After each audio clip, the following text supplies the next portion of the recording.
Good evening and welcome to News Hour. Coming up in this edition, Sierra Leone and Turkey signed protocol for construction of Emin Erdogan Mother and Child Hospital in Bo City. Fire incident in Kamakura town leaves 3 people dead. And residents at Macaulay Street and its surroundings call on SLRA to reconstruct Mountain Cut Bypass Road to prevent accidents. These stories and more lined up in this edition of News Hour. Stay with us for the next hour. My name is Daphne Zainab Kamara.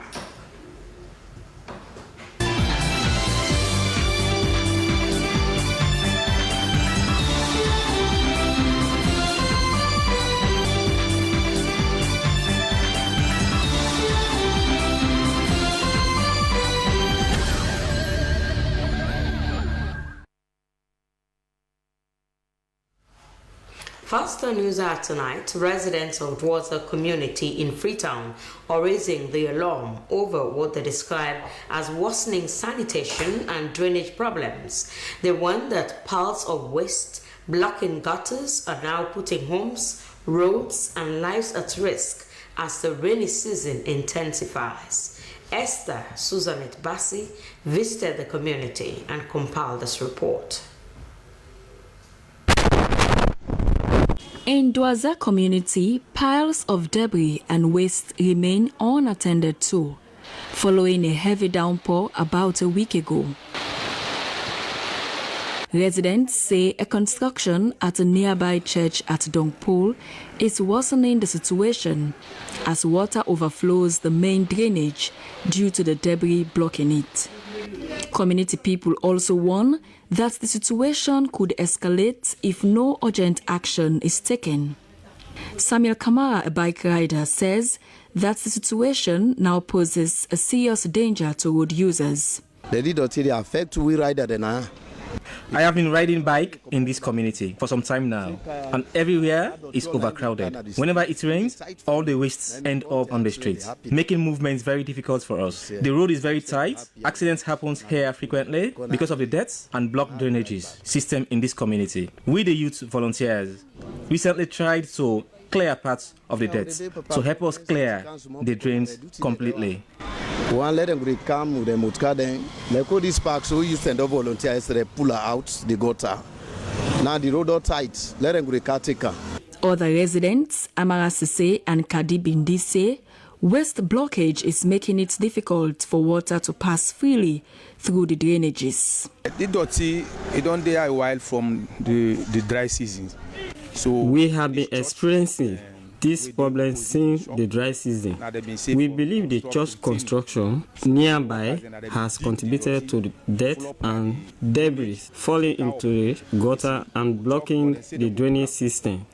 We are calling on the relevant authority and organization to come our aid and clear the waste before the situation turns into disaster during the rainy season.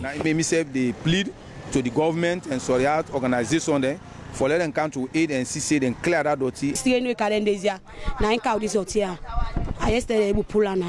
Now that the rains have started coming, we have already experiencing flooding because the gutters are blocked. This is really disturbing us.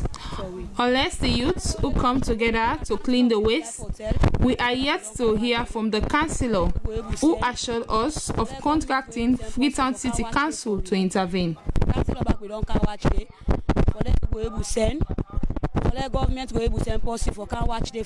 As the situation unfolds, residents are now urging the relevant authorities in Freetown and the City Council to urgently clear the drainage and enforce proper waste management measures.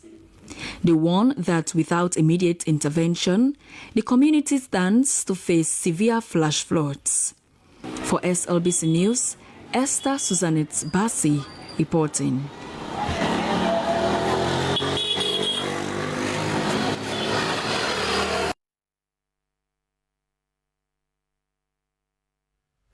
With the changing climate, the activities of everyday life will be affected by the weather.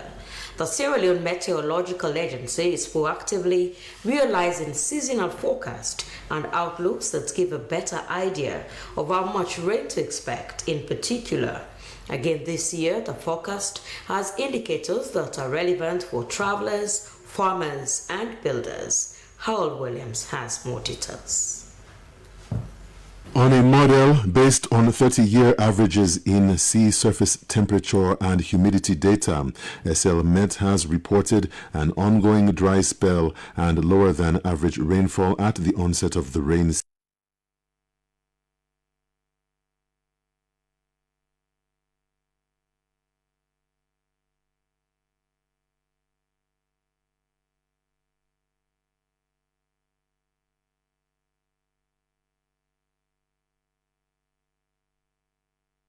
On a model based on 30-year averages in sea surface temperature and humidity data, SL Met has reported an ongoing dry spell and lower than average rainfall at the onset of the rain season. Higher than average rainfall is predicted for the peak of the rain season in July, August, and September, known as the JAS period. SL Met's Director General Gabriel Paca said the JAS period would feature flash floods, strong winds, thunderstorms, lightning activities, and other weather-related hazards across the country, with effects on agriculture and coastal zones. He said they are working with NDMA and other bodies to minimize settlements in flood-prone areas, emphasize the clearance of drainages, and promote climate-smart practices in malaria control, construction, and other sectors with linkages to the weather. He said SL Met is advising farmers to plant no later than the end of May. The launching of the annual forecast was an opportunity to engage with the media and provide clarifications to bridge the information gap between scientific data and public awareness.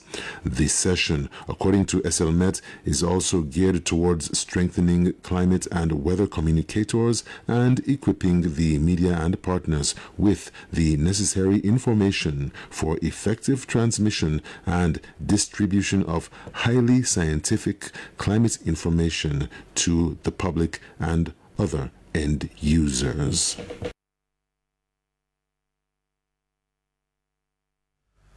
Meanwhile, the Environment Protection Agency and partners have hosted a 3-day workshop to reform waste management laws and institutions. It also aims at tackling Freetown's waste crisis, supported by the United Nations Environment Programme.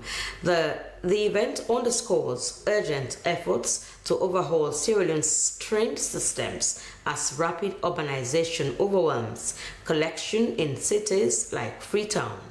Esther Sako witnessed a session at the New Brookfield Hotel and now reports.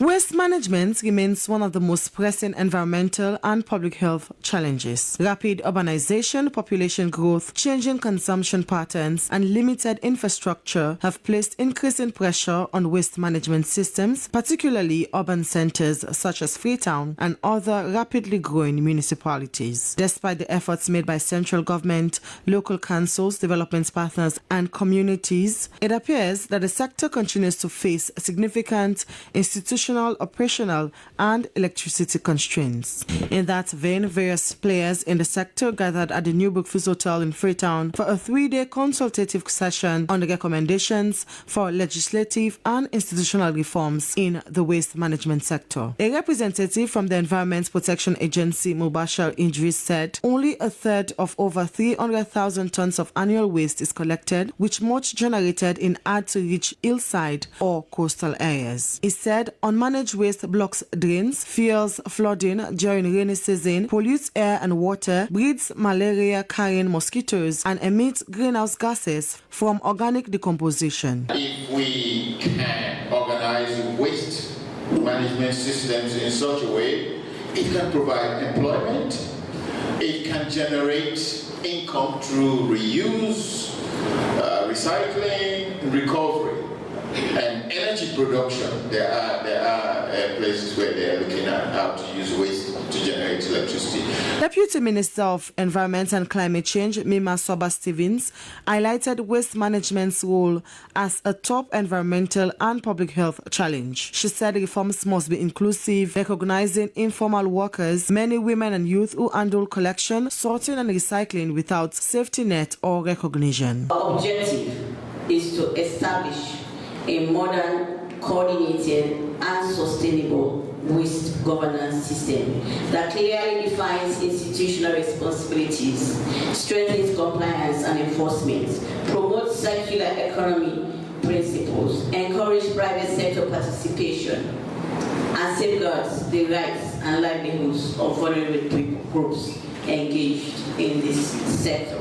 Mayors from Port Loko and Bonth District echoed this, stressing that waste fight must avoid politicization as councils lack capacity, budgets are low and enforcement is weak, despite laws like the Local Government Act 2021 and 2024 bylaws. Representatives from UNEP and other development partners called for stronger coordination, finance and inclusion of informal workers to curb pollution. They pledged technical support aligning with projects like EPA-SL's UNDP-backed Shifting to Zero Waste initiative. Participants reviewed project identified gaps like outdated bylaws and limited operational capacity, aiming for consensus on sustainable governance. As Sierra Leone's population hits 9 million, urban areas growing over 3% yearly, these reforms could transform waste from crisis to opportunity. SLBC News, Esther Saku reporting.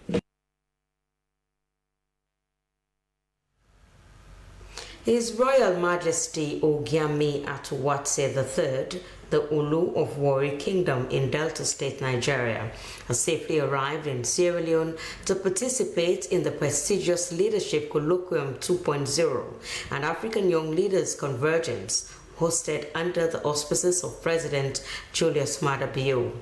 The high-level gathering, taking place at the Bintu Mani Conference Center, is themed Reimagining African Leadership, Courage, Accountability and Innovation in an Era of Global Uncertainty. The event is expected to bring together influential African leaders, policymakers, youth advocates and development partners to deliberate on transformative leadership strategies aimed at shaping the continent's future and amid evolving global challenges. The presence of the revered Nigerian monarch underscores the importance of traditional institutions in promoting visionary leadership, unity, and sustainable development across Africa. Other distinguished personalities expected at the colloquium include former President of Malawi, Her Excellency Joyce Banda, as well as Her Excellency Patricia Scotland, whose contributions to governance, diplomacy, and youth empowerment continue to inspire generations across the continent.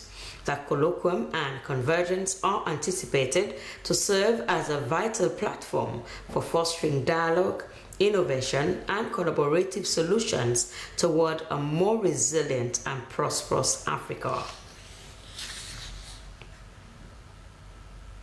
An executive member from the Interreligious Council, Sheikh Ibrahim Bari, has said that the council supports the government's stance on a zero tolerance on hate speech, with plans to prosecute individuals using religious platforms for extremist messaging. For this reason, he said the council, in partnership with the Ministry of Social Welfare, was doing a nationwide consultation and sensitization on a draft national policy on religious tolerance and practices. Sheikh Ibrahim Bari added that the policy proposes to introduce a national registry of religious institutions, licenses of imams, and certification for pastors, aiming to streamline and oversee religious leadership. It is very clear in this country that freedom of religion is enshrined in the Constitution. So no law will be passed that will protect the freedom of religion. If it deems otherwise. If it deems otherwise. No, unless you go through a referendum and follow the Constitution. These are enshrined, entrenched clauses in the Constitution. Okay? If you make a law that will go against an entrenched clause, you are committing a treason. Okay? So the freedom of religion, freedom of expression, freedom of association, it is enshrined in the Constitution. Let us agree on that first. Okay? Secondly, this is the ideas of a consultant. His name is there. Okay? Now it is up to us, including the Intelligence Council. We are going to sit also on our own, okay, to study this document and bring out our ideas and our solution. Okay, so the Western area, urban and rural, will get the time, maybe this week, to have a general meeting with all religious leaders, and the consultant will be there because I'm not the consultant. He will be standing in front of us and explain what he meant by ABC, and also respond to that. So that opportunity will come very soon. I want to show the Western area, urban and rural region.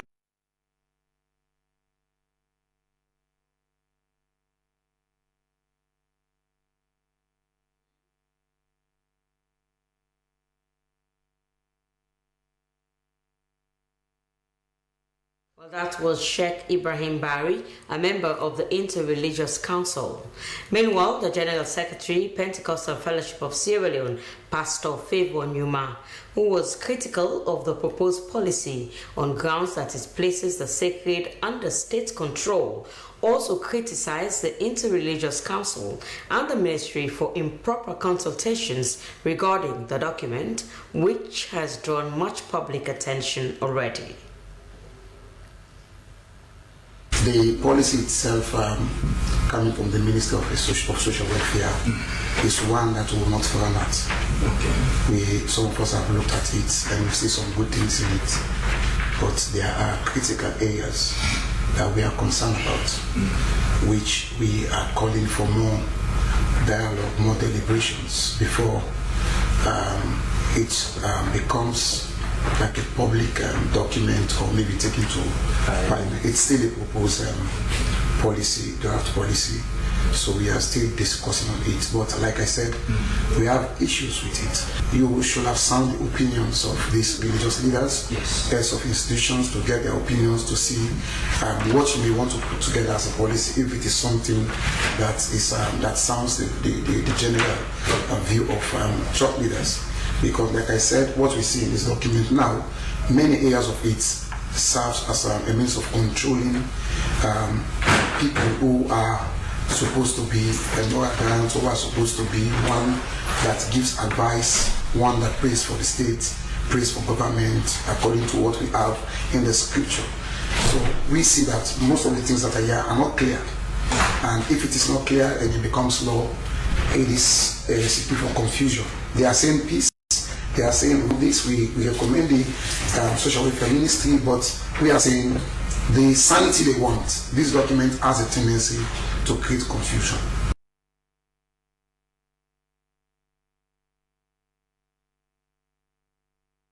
That was a member of the Pentecostal Fellowship of Sierra Leone, Pastor Favor Numa. President Julius Maada Bio is in Nairobi, Kenya, with other world leaders for the Africa Forward Summit, scheduled for the 11th to 12th May 2026. The high-level summit is jointly hosted by the Kenyan President William Ruto of Kenya and President Emmanuel Macron of France, bringing together African leaders and other stakeholders to discuss a host of subjects, including trade, investment, climate change, and sustainable finance. For Sierra Leone and other African countries, the summit presents an opportunity to deepen diplomatic and economic partnerships, mobilize private sector investments, strengthen agricultural cooperation, and attract new socio-economic opportunities amidst evolving global geopolitical dynamics. On the margins of the summit, President Bio is expected to hold bilateral engagements focusing on deepening multilateral cooperation and investment opportunities.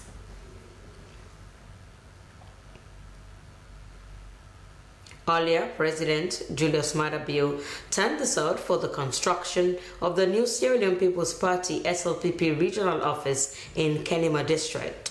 The groundbreaking ceremony took place in Kenema. Our State House correspondent Margaret Senge sent in this report, read by Christiana Kamara. With the greatest honor of my life and delight, I now turn the sword for the Sierra Leone People's Party regional office in Kenema that will serve the whole eastern region.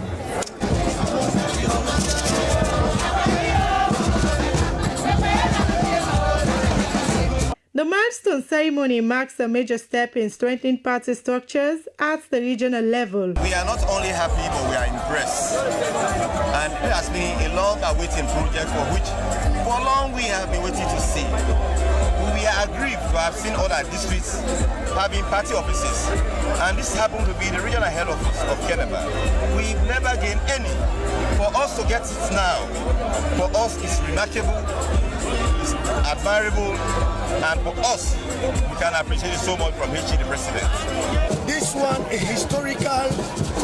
For now, see the President of the Republic of Sierra Leone, Kola Ekan turn the sword for the construction of the party office, where down at the first needs of the people of Kenema district and eastern region at large. This one don't add too much value now to all the development that we President Bio don't do like Kenema. Because from 1996 to date, on a rentage the party day. President Bio don't come, he don't do all other things and all other development in Kenema district. But if he left the party office, he not be that. Definitely he not succeed in Kenema. But in as much as he can now turn the sword for the construction of the office, definitely that don't add too much value now to the Kenema district. President Bio, now the leader where we the woman of Kenema district want. What did he do for we? He don't tell we say we come under rented and can now we own party office. So therefore me where they lead the woman in Kenema district. I decide for mobilize the woman for let them come in thousands of numbers for let them come celebrate with President Bio. Let we tell us say we appreciate them for what they do for we now this part of Kenema district. Speaking at the event, the president said the project is not just about infrastructure, but about service to the people. He stressed that leadership must reach beyond party offices to deliver water, electricity, and other development priorities across the country. We therefore make sure say this taproot, the eastern region, and Kenema in particular, we dey make sure say we recognize the work we don't do, and we compensate una, and nothing, no infrastructure, not important for SLPP, for Kenema, reach the SLPP office. SLPP, Kenema district, and the region, because this is a regional headquarters, una they get to young. Today we start for Billard. SLPP chairman Jimmy Batilo Songa described President Bio as a peaceful visionary leader, highlighting development projects he had taken to Kenema district. So the president don't go all over. He don't build party office na Kailong. He don't build na Gambia. He don't build na home Matrujang. Even inside Bombali, he don't there for buy another one. And other districts them where he dey build. But he say he not go if he not build the party office na Kenema. Members of the party hierarchy pledged both financial and labor support to ensure the timely completion of the headquarters. Material they don't know where they don't pledge. Now 5.5 million new loans. We're now 5.5 billion. Officials described the building as a masterpiece designed to serve the region for the next 100 years. The new headquarters is expected to become a meeting point for party activities and community engagement in Kenema district, which officials say has become one of the most supportive districts in the country. The construction of the regional party headquarters is set to begin immediately.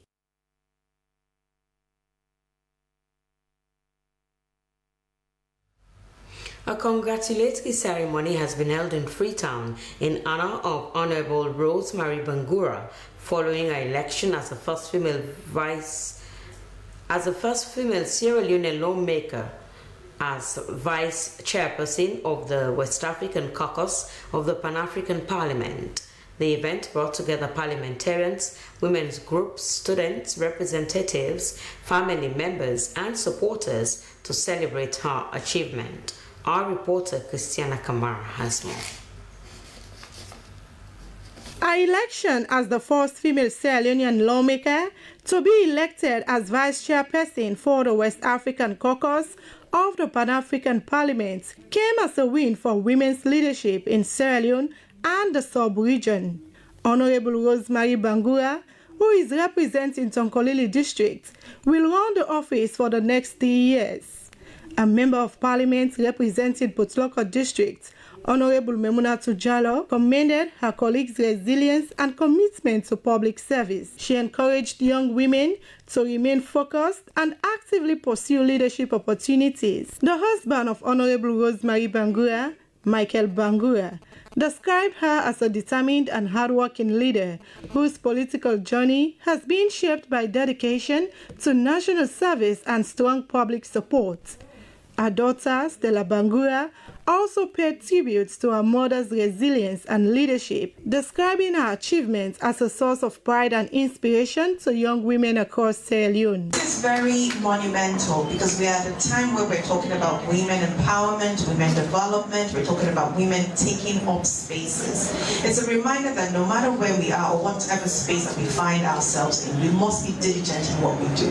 We must work hard, like as if we are working for ourselves, because what happens is somebody somewhere is always watching. In a response, Honorable Rosemary Bangura thanked supporters, colleagues, and constituents for their continued confidence in her leadership.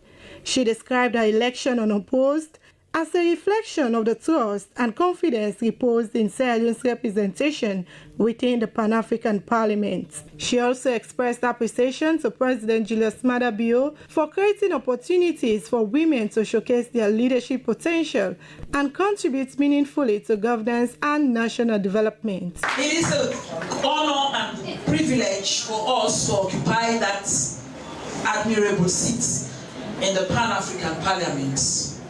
The Pan-African Parliament is the legislative arm, and as God could have it, I was elected unopposed. Honorable Bangura pledged to use her new position to advocate for women's empowerment, youth development, mental health awareness, and stronger regional cooperation across West Africa and the African continent. The ceremony ended with a call for peace, unity, and national development in Sierra Leone. SLBC News in Freetown, Christian Akamara reporting.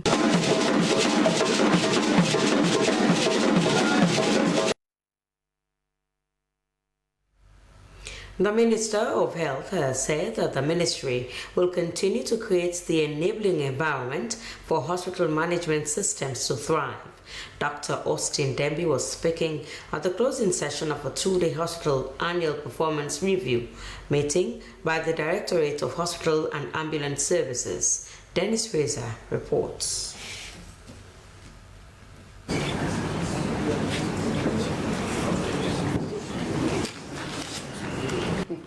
The two-day hospital annual performance review meeting by the Directorate of Hospital and Ambulance Services concluded with a symbolic signing of the performance contract between the Ministry of Health and hospital service providers. The agreement, which was coming as the face of a government-led campaign of 300 days of zero preventable maternal and child deaths, focused on improving healthcare delivery, strengthening referral systems, and reducing maternal and child deaths across tertiary, regional, and district hospitals, including the Julius Maada Bio Pediatric Center of Excellence, Kenema and Pujon districts government hospitals. What we are focusing on, we are trying to be more proactive now than being reactive. So what we are doing is we are doing like a survey. We are surveying the district. CONOT is playing a strategic position, a strategic role in these 300 days of activism, and the leadership and staff of CONOT are fully on board.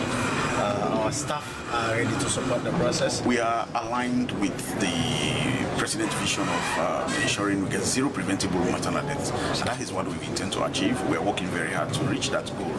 With a specific focus on the 5-year strategic plan of the Directorate, the event also created a platform for renewed commitment that quality health care services coupled with high-quality technical support is essential for national development. We are doing internal reviews every quarter.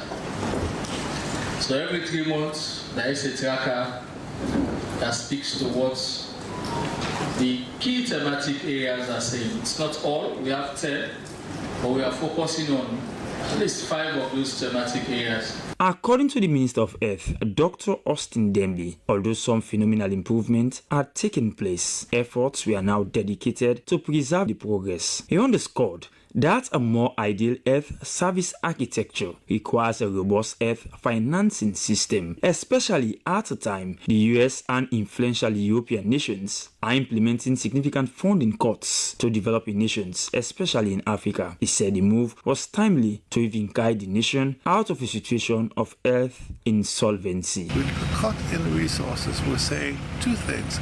First, let us bring efficiencies and effectiveness into what we have.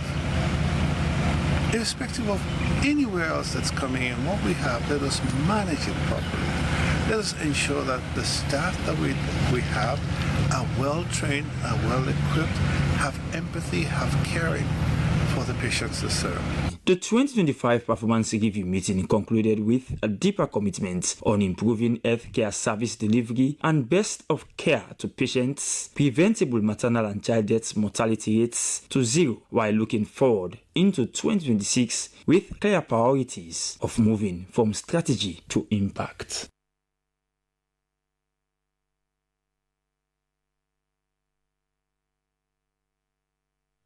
The Society for Peace Studies and Practice is a peace-led initiative established in 2000, and it is based in Nigeria. In its bid to expand and strengthen peace-building and conflict resolution efforts across Africa, the organization has launched its Sierra Leone branch after ceremony at the Foreign Service Academy, Tahil. Let's join Emmanuel Williams for more. The event brought together policymakers, academics, and peace practitioners to advance dialogue on peace and national cohesion. It also featured government officials, civil society actors, and students. Speakers after speakers emphasized the importance of structured peace education and collaboration in addressing emerging national and global challenges. As part of the launching and inauguration of the Sierra Leone's chapter, members were appointed into various leadership positions to steer the affairs of the organization locally. Certificates were presented to members in recognition of their roles and commitment to advancing peace-building initiatives in the country, symbolizing both responsibility and trust in the newly formed leadership. The SPSL embarks on this journey. I urge its leadership and members to remain guided by 3 fundamental principles. 1, integrity in purpose and action. 2, inclusivity in engagement. And then impact on delivery. Let this organization become a beacon of hope, a center of excellence, and a catalyst for transformative peace building in Sierra Leone and Europe. Let us remember that peace is not merely the absence of conflict. It is the presence of justice, opportunity, and harmony.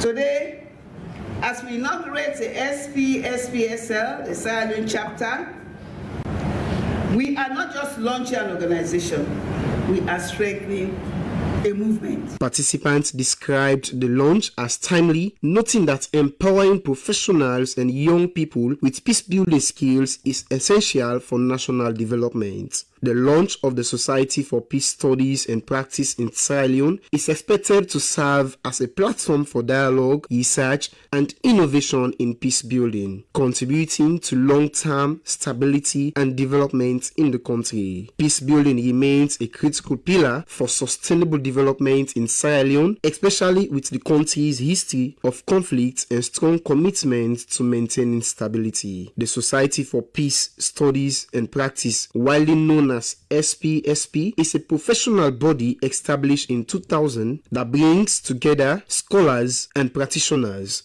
dedicated to peace building, conflict resolution, and sustainable development. For LCBC News, Emmanuel Williams reporting.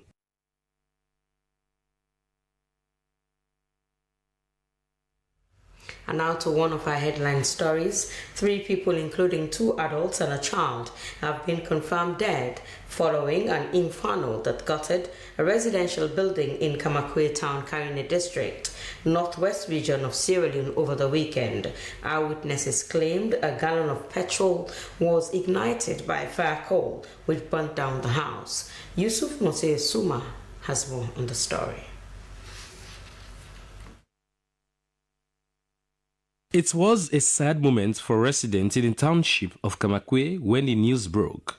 The blaze of the inferno spread rapidly through the structure before community members could contain it. Efforts by neighbors to rescue the occupants were hampered by the intensity of the flames and the lack of immediate firefighting equipment in the area. Eyewitness gave this account on how the inferno started and its possible cause. I can't work for the woman who get the filling station. Because now this evening time for go do the work. I can't forget work. Now I made the incident. But we try now for hot fire. We know say people in the inside there. So now later now we find out say people in the inside they don't die. Local authorities and police in Kamakwe have visited the scene and commenced investigations to determine the cause of the fire. The 3 victims' remains were recovered from the site and have been taken to the town's health facility as families began funeral arrangements. Community leaders described the incident as a major loss to the township. They called for support for the bereaved families. The tragedy has renewed calls for improved fire safety and emergency response capacity in the district headquarters towns across the northwest region. Residents and civil society groups are urging the National Fire Force and local councils to station equipment and train volunteers in Kamakwe and similar towns to prevent future loss of life. Authorities say a full report will be released once investigations are concluded. Yusuf Mosire Suma, SLBC News, Northwest Region.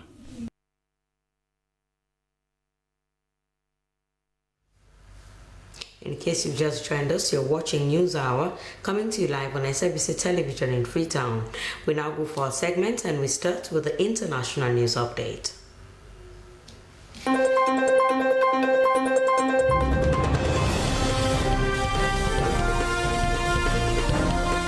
In the international news, United States President Donald Trump has branded Iran's terms of ending the Middle East war totally unacceptable, raising the possibility of fresh conflict and sending oil prices sharply. Iran had responded to Washington's latest peace proposal and warned it would not hold back from retaliating against any U.S. strikes or permit more foreign warships in the Straits of Hormuz. Tehran has publicly maintained a defiant line during diplomatic efforts to bring the warring sides back to the negotiating table. The U.S. Navy is also blockading Iran's ports, at times disabling or diverting ships heading to and from them.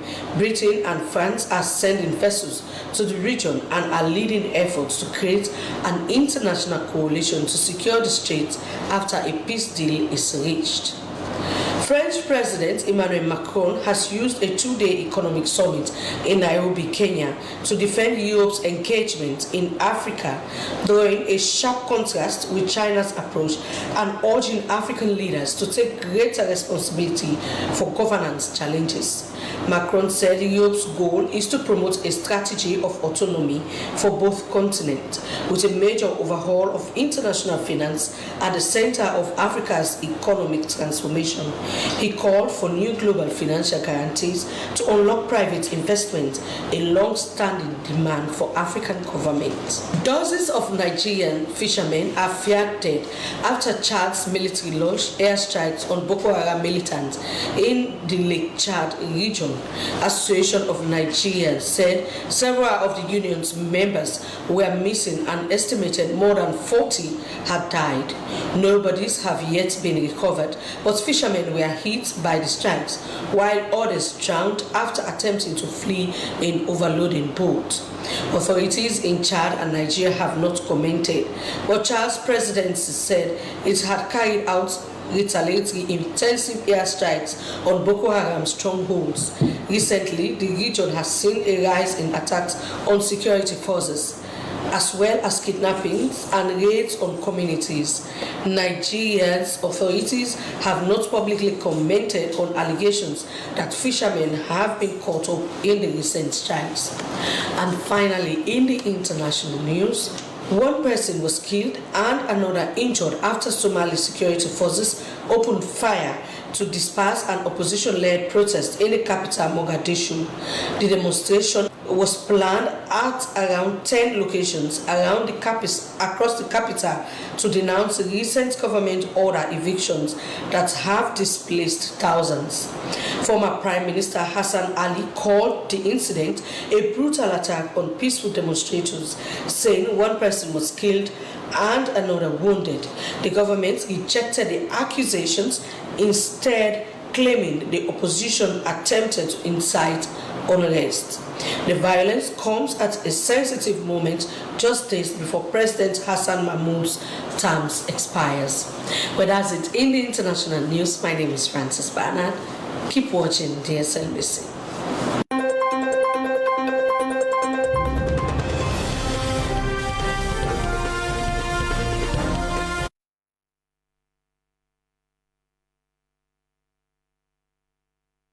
For the business update.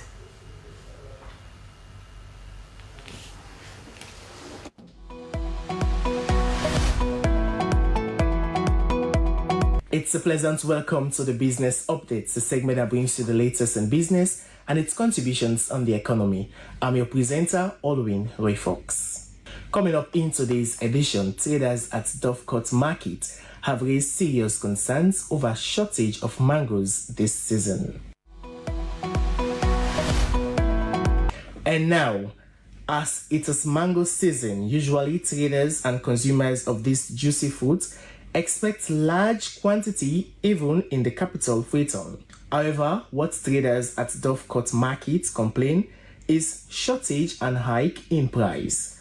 Our business reporter Elizabeth Mullins visited the market and now reports.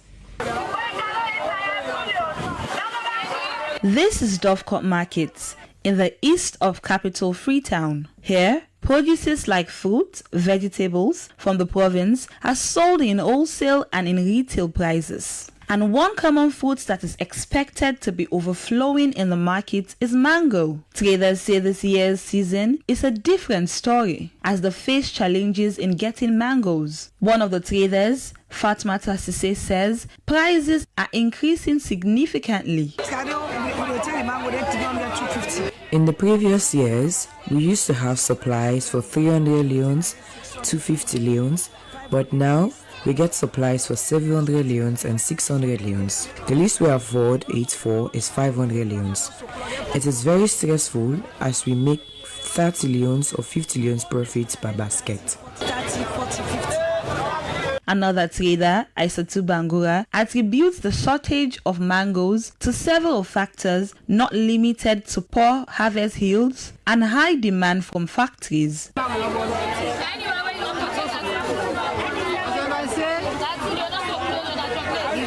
We have been told that the trees are not bearing enough fruits, while some say it's the cost of the fuel, and others say it is the companies that purchase the fruit for juice production.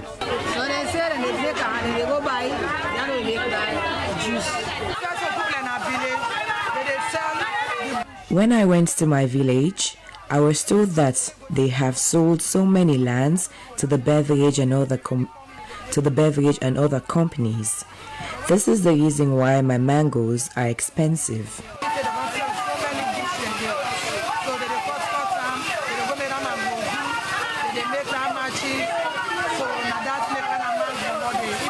The traders say the current situation is negatively affecting their businesses and are hopeful that the supply of mangoes will improve before the season comes to an end. For SLBC Business News, Elizabeth Molen-Sise reporting. Many thanks to Elizabeth Molen-Sise for that report. Well, that's all we can share in today's edition of Business Updates. I've been your presenter, Alwyn Fox. Keep watching the SLBC.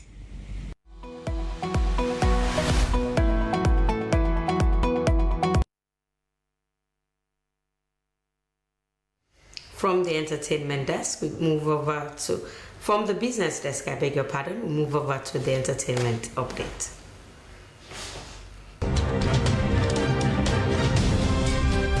Hello and welcome to another update of our exciting entertainment news with me, Abdul Mansari. In this edition of entertainment news, it's all about May 11, which is a big time celebration for the Rastafarians all over the world. Now, May 11, it's a remarkable and a memorial day for the Rastafarians all around the world. Here in Sierra Leone, Rastafarians celebrate this day in honor of the late Bob Marley. And this year's theme for this celebration is positive vibration. Positive vibration. It move we body, shake up we bone. Alright, as you already know, this year's theme is positive vibration. So, let's get the view of citizens in Sierra Leone and how do they address the misconceptions about Rastafarians or people who smoke weed. I'm Afri Maroon. Reggae music in Sierra Leone started way back then, when we have reggae musicians like Amakaba is just one of them, but way back then you have the Dynamite. Lady on the road, lady on the road, my lady on the road. As reggae musicians in Sierra Leone, our participation in this commemoration is to join by singing our music, singing our songs, and add some of Bob Marley's music into the commemoration day. So people who thinking that Rastas are wayward people, are ill-bred boys, no, we are not. We are not. We stay focused. We stay firm in whatever we do. Yeah, my favorite track is Talking Blues. Old ground was my bed last night, and rock was my pillow too. Ooh, I've been down on the rock for so long, I seem to wear a permanent. Alright, that was Afri Maroon. But my own favorite is One Love, One Heart. Let's get together and feel alright. Alright, now we're taking outside the studio. My lad, you don't already a King Silich, you know? Yeah man, tough lion. You see, in Jamaica, I, man, and Rasta, we don't celebrate the death of a man. We celebrate the coming in of a man. So, in a two different perspectives, what I want in a Kingston and what I want in a Freetown. You see, because the Marley family and the entire Jamaican government, they celebrate the birth of Bob Marley. You You see, so in February, this glorious moment occurred. And this same February in Kingston, it's a reggae, it's a reggae month. And that same February, it's a Black History month. So it's Bob Marley month is Dennis Brown month in Kingston. And this are going with musical entertainment non-stop. You see, so we in Australia, we are celebrate the passing of the man. Yes, that can go and say we all is entertainment and our culture. Daily struggle to have our daily bread.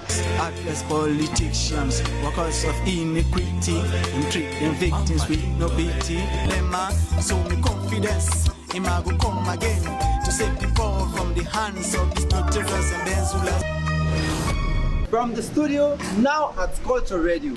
And of course, this is a place known for promoting culture. My name is Larry Morgan. I'm the president of the Rastafari Council, Sierra Leone. Now the day we legend, we will lost some, we will take it and I will perfect. We Rasta perfect. Bob Marley should give out message for sure. See, nobody, no passing company. We are all one on the side of Jah. Song, redemption song, if we win. Okay. Yes, they say, oh pirate, yes, they go by. So light to the merchant ship. Minute after they took us from the bottomless pit. One more thing. Let's get together to fight this holy Armageddon. So when the night. Well, that's all we have for you in this edition of Entertainment News. And now, being your presenter, Abdul Mansali. Bye-bye.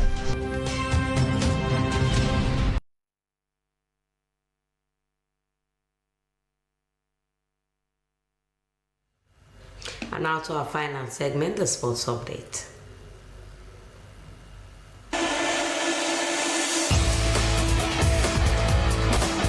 Hello and welcome to Sports Updates. I am June Koma, bringing you the latest from the pitch, both here at home and across the world. Bow Rangers have taken a massive leap towards securing the 2025-2026 Europe Premier League crown after a 2-1 victory over Star Sports Academy. Abu Kome delivered a masterclass performance after picking up the man of the match honours and driving his way. Bow Rangers have taken a massive step towards securing another Premier League crown after a hard-fought 2-1 victory over title rivals Star Sports Academy at the Southern Arena in Bow. The win solidified Bow Rangers' position at the summit of the Leon Rock Premier League. With just 8 games remaining in the 2025-2026 season, Rangers have now moved to 53 points, pulling further away from the chasing pack in a high-stakes encounter dubbed a title decider. By many fans, Bow Rangers showed their championship pedigree. The match was defined by clinical finishing and a disciplined defensive display. Bow Rangers capitalized on early pressure to take control of the game. Well, it was Muhammad Ulamin who got the first goal for Bow Rangers in the 11th minute of play, and later Abu Kome, who was the standout performer, made the second and secured the man of the match recognition for his effortless performance.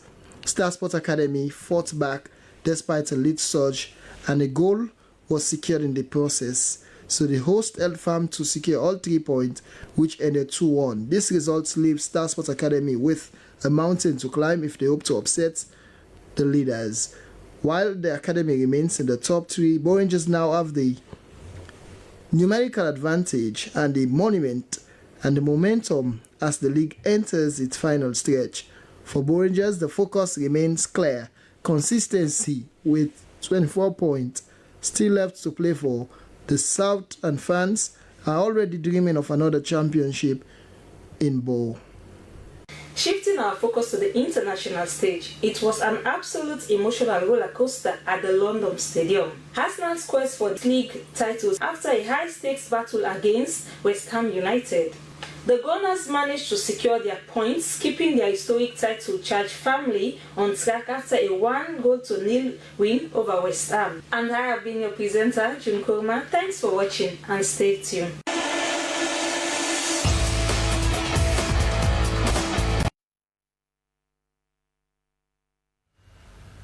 And now to end the news, the main points again. Sierra Leone and Turkey have signed a protocol for construction of Emin Erdogan Mother and Child Hospital in Bo City. The move would improve children and women's health care across the southern region of the country.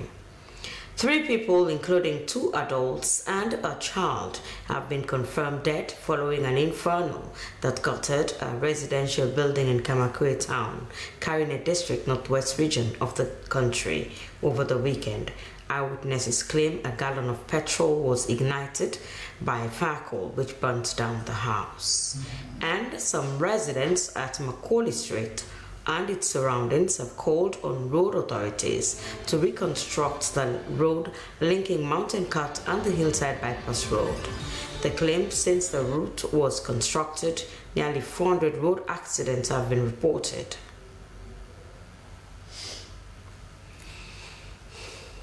Well, that's all we have time for in this edition of News Hour. Thanks for joining us. My name is Daphne Zainab Kamar. Keep watching the SABC. Good night.